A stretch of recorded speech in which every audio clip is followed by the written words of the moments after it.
8 अगस्त 2024 को कोलकाता की जो ट्रेनी डॉक्टर थी उसके साथ एक रेप होता है उसका, और फिर उसकी हत्या कर दी जाती है। और इसी के तुरंत 4 दिन के बाद एक महज 16 साल की लड़की होती है जिसका कि रेप किया जाता है, अपहरण किया जाता है। और इस जो कोलकाता की ट्रेनिंग डॉक्टर थी इसके ऊपर तो जो इसकी जो वीडियो थी या इसकी जो प्रोटेस्ट थे वो बहुत इसको इंसाफ दिलाने के लिए बहुत आगे तक ही लोगों ने आवाज़ उठाई। लेकिन ये 16 साल की लड़की थी इसके साथ इससे भी बुरा हुआ है, जिसके किसी ने आवाज़ नहीं उठाई, जिसका किसी ने भी कोई वीडियो नहीं बनाया, किसी ने रिसर्च नहीं की, किसी ने कुछ भी नहीं किया। तो आज हम हमारे वीडियो के माध्यम से बताना चाहते हैं कि ये आखिरकार उस दिन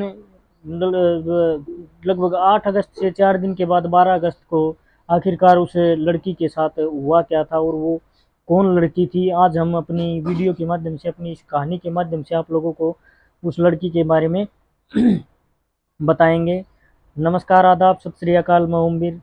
आज हम आपको एक ऐसी सच्ची घटना बताने जा रहा हूँ जिसके सुनने के बाद आप भी ये कहेंगे कि ये आखिरकार हुआ कैसे। आखिरकार क्या अब भी हमारे देश में ऐसे मुजरिम हैं, ऐसे जानवर हैं। दरअसल अगर हम बात करें तो उन 5 लोगों को हम इंसान तो कह ही नहीं सकते, वो एक प्रकार से जानवर ही होते हैं। दरअसल बात बात है 12 अगस्त 2024 की, लगभग शाम के 10:30 शाम के 4 बजे के आसपास की ये बात है, जब एक लड़की होती है जो कि दिल्ली आईएसबीटी पर ऐसे ही घूम रही होती है, संदिग्ध घूम रही होती है। तो एक कंडक्टर होता है जो कि देहरादून बस का कंडक्टर होता है, वो उस लड़की को देखता है और वो तुरंत समझ जाता है कि आखिरकार ये लड़की कौन है और कहाँ से आई है। तो वो लड़की उस कंडक्टर जो उसके इर्द गिर्द घूम रहा होता है कंडक्टर, तो वो उस लड़की से पूछता है कि तुमको कहाँ जाना है। तो वो लड़की कहती है कि मुझे पंजाब के पटियाला जाना है।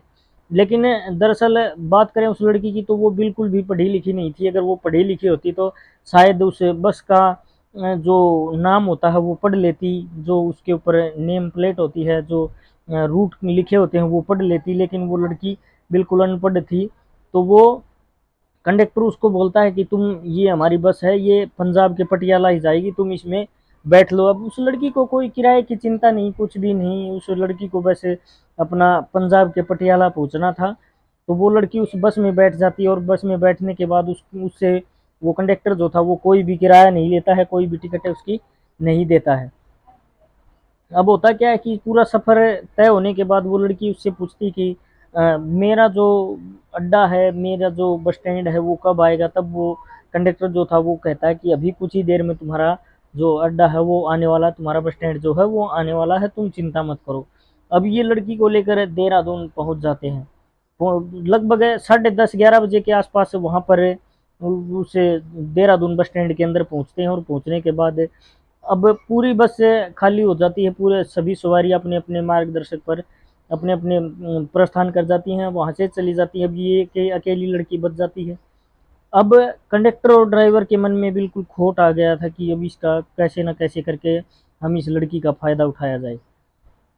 अब कंडक्टर ड्राइवर दो हो जाते हैं, दोनों होने के बाद उस लड़की को इधर उधर टच करने लग जाते हैं। उसकी बॉडी से इधर उधर टच करने के बाद उस लड़की के एकदम से जो है कपड़े निकाल दिए जाते हैं। कपड़े निकालने के बाद उस लड़की के साथ रेप किया जाता है। अब यहाँ एक बस जो पड़ोस में खड़ी हुई थी, जो कि ऋषिकेश टू दिल्ली चलती थी, उसके बस के ड्राइवर और कंडक्टर इस बस से कुछ आवाज़ें सुनकर इस बस के अंदर प्रवेश कर जाते, इस बस के अंदर आ जाते। आने के बाद वो देखते हैं कि ये कंडक्टर और ड्राइवर इस लड़की के साथ कुछ अभद्र व्यवहार कर रहे हैं, उसका रेप कर रहे होते हैं। दो, एक कंडक्टर और एक ड्राइवर, दो, वो कंडक्टर और ड्राइवर एक और दो, ये दोनों इसका रेप कर रहे होते हैं। एक जो पड़ोस वाली बस थी उसके अंदर से एक कंडक्टर और एक ड्राइवर आता है जो कि उसके साथ वहाँ उस बस में आकर कुल मिलाकर 4 व्यक्ति हो जाते हैं। ये 2 कंडक्टर और 2 ड्राइवर, 4 व्यक्ति होने के बाद वो भी कहते हैं कि हमें भी तुम कर रहे हो वो हमें भी इसके साथ करना है। तो वो कहते हैं कि हमें कोई दिक्कत नहीं है, तुम चाहो तो तुम भी कर लो। अब वो 2 कंडक्टर और ड्राइवर उस लड़की का रेप करते हैं, उसके साथ बलात्कार करते हैं। अब एक कंडक्टर जो देहरादून से दिल्ली आईएसबीटी से देहरादून जो बस लेकर गया था, वो कहता कि तुम यहाँ की सिचुएशन संभालो, मैं तब तक जाकर अपना जो कैश है वो जमा करवा के आता हूँ। उस टाइम तक लगभग 12:30 बजे का टाइम हो चुका था। अब 12:30 बजे जो कैशियर था उसने उस कंडक्टर से पूछा कि तुम आज इतने लेट कैसे, तुम्हारी बस तो लगभग 10:30-11 बजे तक आ जाती है, तो आज तुम इतने लेट कैसे। तो कंडक्टर जो था वो उस कैशियर के सवालों का जवाब सही तरीके से दे नहीं पाया। तो सवालों के जवाब नहीं दे पाया, तो इस कारण कंडक्टर ने उसको बताया कि साहब ऐसे ऐसे हमारी बस में एक लड़की है, अगर आप उससे मुलाकात करना चाहो तो हमारी बस में जा सकते हो, चल सकते हो। तभी जो कैशियर था वो बिल्कुल वहाँ जो कैश था उसको किसी को ऐसे ही संभला कर और उसे बस के अंदर पहुंच जाता है। अब बस के अंदर जो 3 लोग मौजूद थे, एक ड्राइवर, 2 ड्राइवर, एक कंडक्टर। अब वो उसको देखकर कहते हैं कि अरे साहब को कुछ करने दो, हम तो बाद में भी कर लेंगे। अब जो कैशियर था वो भी उस लड़की के साथ रेप करता है।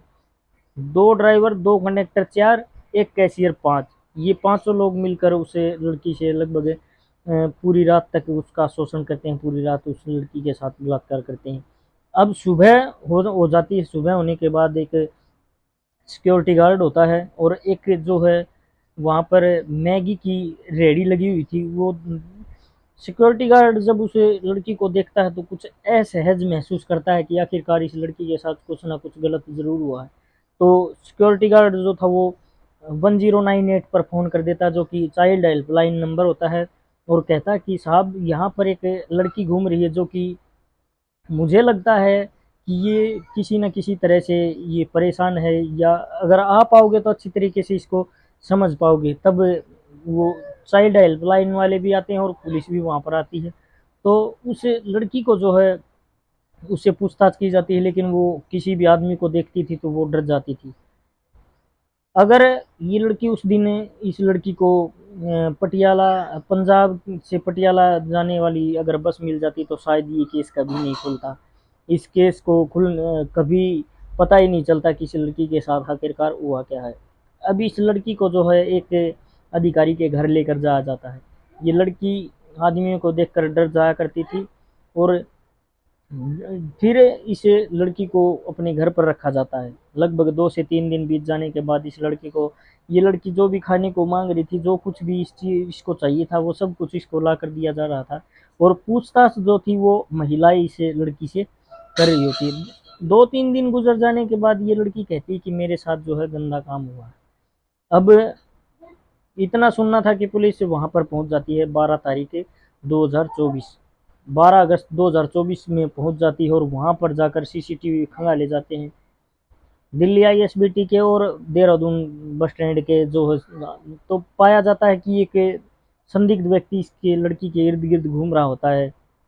अब उस की फोटो निकलवाई जाती है, और फोटो निकलवाने के बाद बस स्टैंड पर तलाश किया जाता है। तो कई लोगों ने कहा कि हम इसे जानते हैं, तब उसको गिरफ्तार किया गया। और उसने एक कहानी सुनाई कि एक लड़की जो थी वो मुझे दिल्ली आईएसबीटी पर मिली थी, मैं उसको लेकर यहाँ आ गया। यहाँ आने के बाद हम 5 लोगों ने मिलकर उसके साथ रेप किया, उसके साथ बलात्कार किया, और फिर हमने उसे सुबह ऐसे ही छोड़ दिया। और तब इन 5 लोगों को गिरफ्तार कर लिया जाता है। गिरफ्तार करने के बाद इनको तुरंत प्रभाव से जेल भेज दिया जाता है। और हम भी अपनी वीडियो के माध्यम से यही मांग करेंगे कि इनको कड़ी से कड़ी सज़ा दी जाए। और बात करें उस लड़की की, तो वो लड़की जब उसको की पहचान बताई गई, उसकी पहचान की गई, तो पता चलता है कि वो लड़की पहले उससे जब पूछा गया कि तुम कहाँ की रहने वाली हो, तो वो उसने बताया कि मैं पंजाब के पटियाला की रहने वाली हूँ। लेकिन जब उसकी जांच पड़ताल की गई पुलिस के द्वारा, तो ये पता चला कि वो यूपी के मुरादाबाद शहर की रहने वाली है, और रामपुर में उसका भाई जो था वो दिहाड़ी मजदूरी करता था। वो लगभग 10 से 12 दिन पहले अपने घर से ऐसे ही निकल आई थी, और उसने पुलिस के साथ जाकर तुरंत मना कर दिया कि मुझे अपने परिवार के साथ नहीं जाना, मुझे अपने घर वालों के साथ नहीं जाना है। तो दोस्तों ये थी आज की हमारी सच्ची घटना, सच्ची कहानी। और हम अपनी वीडियो के माध्यम से यही कहेंगे कि उन दोषियों को कड़ी से कड़ी सज़ा मिले और इस मामले को जल्दी से जल्दी फास्ट ट्रैक कोर्ट में चलाकर उन दोषियों को जितनी कड़ी से कड़ी सज़ा हो सके वो मिले।